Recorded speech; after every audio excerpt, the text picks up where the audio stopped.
फैगौ फैबाय थानाय आसाम विधानसभा बिसायख'थिनि थाखाय गसाइगावनि कासियाबारियाव एनडिएनि स्टेरिं कमिटिनि मावखुलिखौ दिनै बेखेवनाय जाबाय। बे मावखुलिखौ दिनै गसाइगाव विधानसभा बियाबनि एनडिएनि बिजाथि सभाराम बसुमतारिया बेखेवनानै होयो।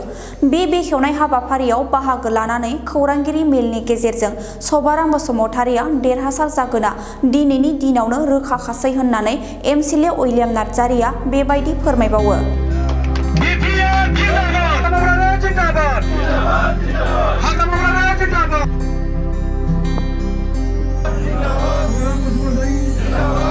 मीडिया नोंथांमोन बयखौबो हामबाय होननाय बे समाव जासिग्रोदों आरो बे समावहाय आंजोंनो लोगोसे दङ जोंहा LIC हिसाबै गसाइगाव डिस्ट्रिक्ट हिसाबै जोंहा स्टेरिं कमिटिनि मानगोनां चेयारमेन दङ हरि कृष्ण मुसाहारि सार, लोगोसे आंजों दंफायो BJPनि भाइस प्रेसिडेन्ट राजु इस्लारि बिथां, लोगोसे जोंहा दंफायो जुमदार ब्लकनि IC जेनेरेल सेक्रेटारि सबिराम नार्जारि बिथां। बे समावहाय नोंथाङा जे सोंदों जे नैबे स्टेरिं कमिटि बेखेवनायनि उद्देश्यआ मा, जों बयबो मिथिगौ स्टेरिं कमिटिखौ मानो अपेनिं खालामनाय जायो आरो मानो गोनांथि दङ। बेनो जाहैबाय फैबाय थानाय जोंहा एप्रिल दाननि 9 तारिखआव जोंहा एसेम्बलि इलेक्सन जानो थांगासिनो दङ। थिग बेबायदिनो मैयाहाय जोंहा गसाइगाव डिस्ट्रिक्ट हिसाबै स्टेरिं कमिटिया अपेनिं जाबाय। बिनि उनाव दिनै जुमदार कमिटि हिसाबै NDA हिसाबै दिनै जोङो नैबे जुमदार समस्तिनि सिङाव थानाय नोङो कासियाबारि नैबे BPF अफिसनि लांगोनायावनो जोङो बे स्टेरिं कमिटिखौ दिनै अपेनिं खालामनाय जादों। जों बयबो मिथिगौ बिथाङा सिगांनिफ्रायनो जाथि हारि आरो BTCनि थाखाय गोबां हाबा मावबोदों। बिथाङा ex-EMबो। दा गतिके बिथांखौ बयबो सिनाया नङा, बयबो सिनायखागौ आरो हानायखिनि बै समावबो EM थानायाव गोबांखिनि खामानि मावदों। दा बेनिखायनो दिनैहाय गसाइगाव 1 नम्बर LIC हिसाबै मथेते बेवहाय जोङो फेक्टरखौ जोङो सानाखै, नाथाय जिखुनु पार्टिजों जुद्धआ जाखायो नङा होमबा। दा बेनिखायनो जेरैबायदि जोङो नुदों बेवहाय BPF बा NDA हिसाबै देरहानाया 100% आरो बिथांखौ बयबो सिनायो आरो गासिबो जनगोष्ठी बा गासिबो जाथियानो दिनै बिथांखौ सिनायो हिसाबै नाजावनानैबो लादों आरो सिगांबो नाजावबोदों, दाबो नाजावगोन। आरो जिहेतु बेखौ जुदि नायोब्ला आङो सासे बारग'लांनाय BTC इलेक्सनाव गेलेनानै MCLA हिसाबै देरहानानै दिनै जों सरकाराव दङ।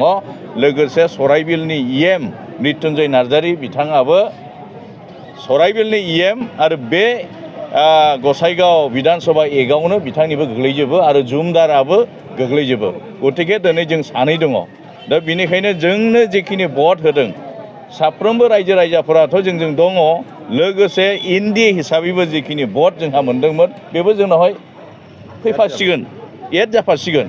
गतिके बेखौ लानानै दिनैहाय जोङो NDA हिसाबै सभाराम बसुमतारि सारा देरहागोन, बियो 100% बा खुनु डाउट गैया।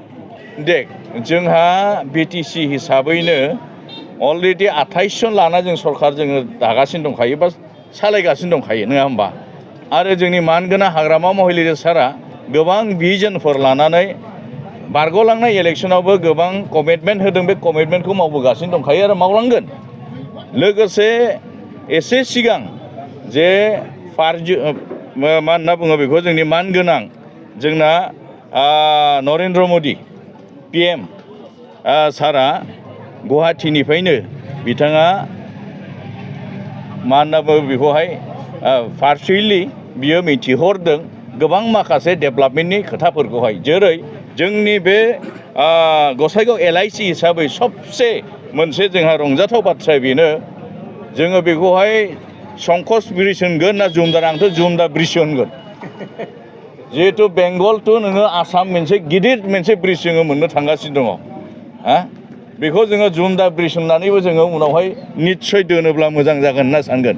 बेजों लोगोसे जोंहा बहुतखिनि माखासे मा होनो रेलवे माखासे सार्भिसिं खारखाना जोंहा पर्बतझरावबो मोननो थांदों।